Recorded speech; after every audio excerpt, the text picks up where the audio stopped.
Yeah, good morning, Ashley. It's a pleasure to have you with us even on distance. I would like to ask you a few questions that can be a wonderful kickoff for our seminar here in Brussels. And first of all, I'd like to ask you, was there a key moment when you found out that you had a kind of diplomatic impact as an individual athlete? Wonderful. Well, good morning, and thank you so much for the invitation.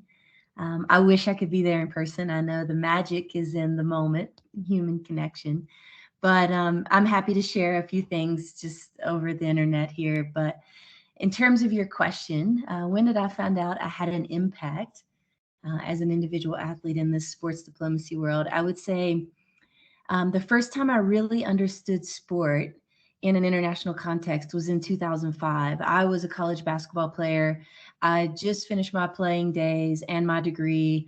To be honest, I didn't really want anything else to do with sport because I didn't have a great college experience. And um, I was asked to go on an international trip to China, a basketball exchange to Wuhan, which feels very full circle in the moment. And given the fact that I hadn't traveled really outside of just the little region of the southern United States where I'm from, and had never left the country, I just felt like, wow, this is an amazing opportunity. I have no idea what to expect culturally, socially, politically, religiously. But there's something inside of me that says there's more to life and there's more even to sport that I haven't discovered yet. And I want to be a part of that. And so, we flew from Detroit to Beijing to Wuhan and then a 5 hour bus ride to the gym. And really, I'm just taking it all in. My senses are overloaded. It's everything is different, right? Everything about being in China, landing in China as an American was different. The buildings, the language, the traffic, the music, the everything that I could see. But then when we arrived in the gym as 12 American women at the Wuhan Sports University, everything felt familiar. The court, the uniforms, the scoreboard, the sound of basketball shoes, the thump, thump, thump of the ball against the hardwood. It was home, even though I was so far from home. And so the game, we could understand each other without speaking a word. And after the game, we sat around as women at Wuhan Sports University and a group of Americans who just finished their college career. And we realized, we have so much in common. We all want the same things: healthy bodies, great jobs, a college degree, loving families, friends.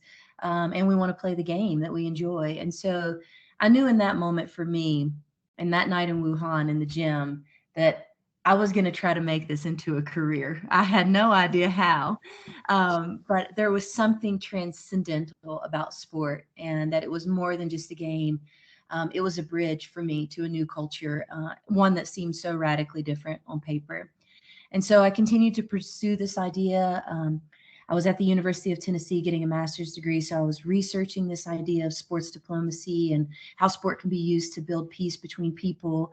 And I continued to do applied experiences in the field. And I knew after I dug into the topic from a research perspective, and although there wasn't much out there at the time, I knew that this was connecting my sociologist brain with my talent, with my heart, and that sport could be used to tackle some of the biggest societal challenges, from gender equality, disability rights and inclusion, mental health, peace building.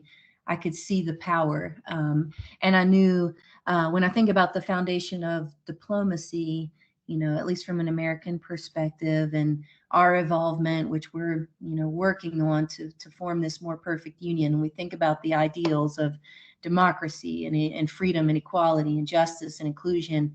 I think sport is not only a powerful tool to change individual lives, but to really transform societies, and ultimately nations and the relations between nations. And so 2005 Wuhan, China was my aha moment of sports diplomacy.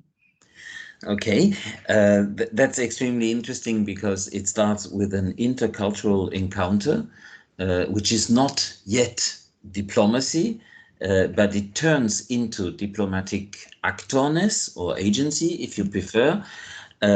So I would like you to tell our public what different forms of actorness you have in sport diplomacy today? You have different kinds of activities. To what extent can they tick the box, this is sport diplomacy? Well, I would like to think that I've somehow, in this path to working at the government level, have worked in sports diplomacy in just about every way that you can.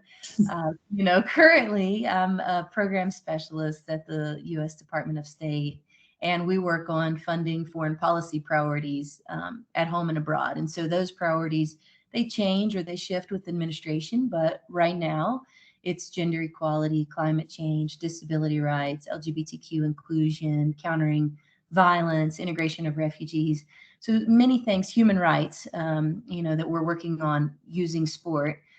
This role is about creating international exchange opportunities, both inbound to the United States and outbound, as well as supporting mega events like the World Cup, the Olympics, the Paralympics.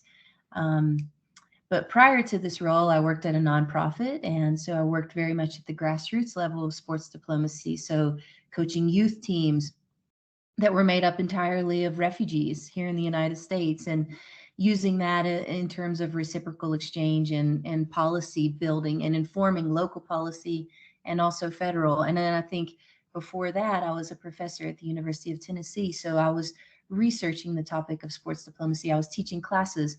I was creating aha moments for students and specifically athletes to travel abroad and to understand sport in an international diplomatic context. So, taking student athletes from the University of Tennessee to Brazil, Ecuador, Vietnam, meeting with ministerial level officials, meeting with Olympic committees, doing grassroots sports, understanding policy and how it informs and transforms communities. And so, I would say I've worked on sports diplomacy from grassroots to governance, from coaching to sitting with presidents to talking about ministerial level policy making decisions. What happens with Afghanistan? What happens with Title IX? What happens with the Americans with Disabilities Act? And I feel like I've learned a tremendous amount at each stage. Mhm.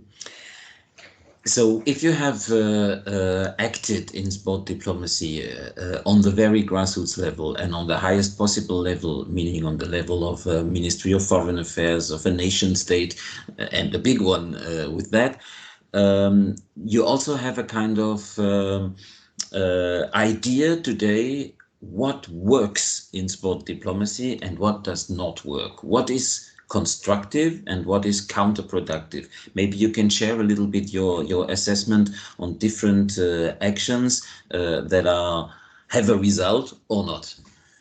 Okay, perfect. Yes, I think the questions are all deeply intertwined: what works, what doesn't work, and what's counterproductive. So, to me, the type of sports diplomacy that works best is one that has is locally owned and supported. It's driven by the needs of the community.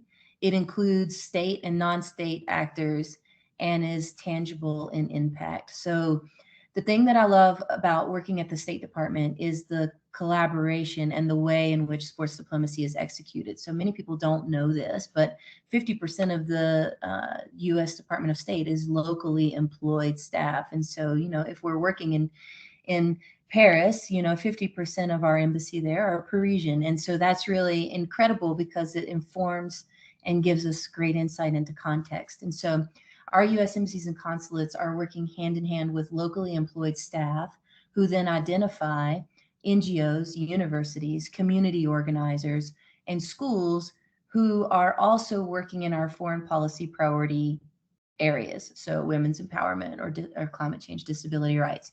So instead of prescribing what the community needs or imposing, we as America know best, here's what you should do, I feel like it's more of a collaboration, more of an invitation, a way to partner with and support mutually beneficial goals. And so if an amazing Belgian is working to combat gender-based violence in and through sport, then our embassies and consulates want to partner with and support this person on his or her efforts. And so this is what I mean by the locally owned piece.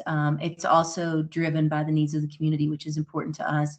It's an example of governments working with non-state actors to achieve something that's reciprocal and beneficial. So I think that's where it's sports diplomacy is most effective. It's this golden triangle of business, government, and civil society working together to try to tackle some of the societal problems that we see.